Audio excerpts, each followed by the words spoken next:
Even though I was like, Phi Beta Kappa from Harvard, I was magna cum laude, won all these awards, everything. But I think I came across as sort of too meek or mild-mannered. So next year, I completely changed my interview technique and came across much more assertive, aggressive, confidence. And so my acceptance, my rejection rate went from 95% down to 5%. And got 95% offers. And so just how you portray yourself makes a huge difference.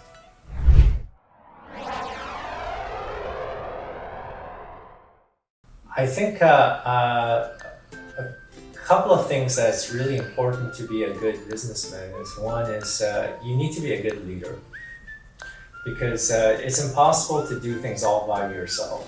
And so you need to be a leader. And usually what that requires is a person that has good integrity, so people can trust that person, and a person that has a vision that can inspire people as well. So one is to be a good leader. But then the other thing that I want to emphasize, because I think this is something that Korean education doesn't teach, is you have to learn how to sell.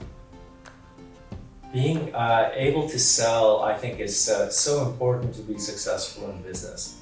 And when I say sell, it means not just sell a product or sell a used car, but it also means to sell your vision, to sell yourself. And so selling becomes really important. And I find that many times Korean education actually inhibits selling.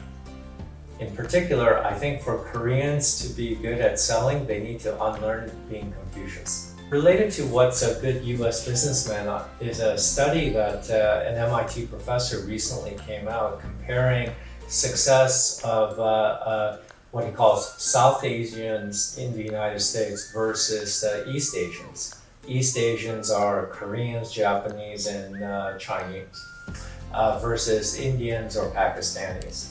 And what this study has shown is that basically the number of East Asians that are CEOs of public US companies has remained flat and has been relatively small, whereas the number of Indians that are CEOs of US companies have tripled.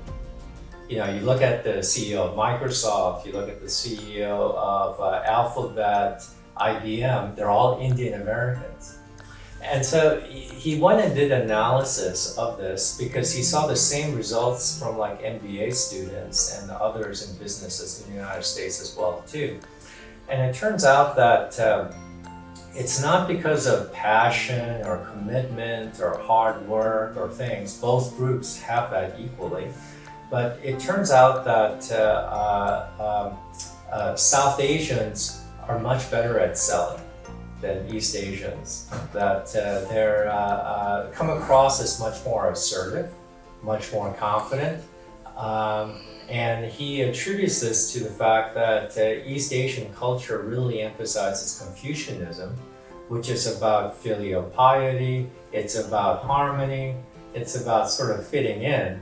And so as a result, they don't come across as strong leaders. And it really hit me because for me personally, when I interviewed for a job after my first year in law school, I was rejected by 95% of the firms. Even though I was Phi Beta Kappa from Harvard, I was magna cum laude, won all these awards, everything. But I think I came across as sort of too meek or mild-mannered. So next year, I completely changed my interview technique and came across much more assertive, aggressive, confidence. And so my acceptance, my rejection rate went from 95% down to 5% and got 95% offers. And so just how you portray yourself makes a huge difference. It's not that East Asians are not competitive or that they're not ambitious. It's just how they show themselves externally in interviews or in other settings.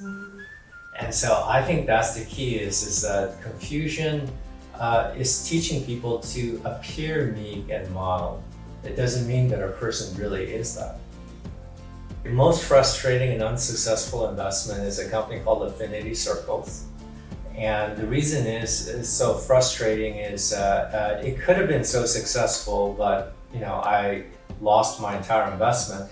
This is a company which came out of Stanford and built a social network at Stanford, while the Facebook team and Zuckerberg came out of Harvard and built a social network, Facebook at Harvard. And so they both emerged around the same time. And I invested in the Stanford team. And unfortunately, it just never took off. And if you ask me why it didn't, and while Facebook did, is that at Affinity, we didn't really match the strategy and the technology correctly. So it turns out that Affinity's social network technology was optimized not for one giant social network, but to allow organizations to build each their own individual social network.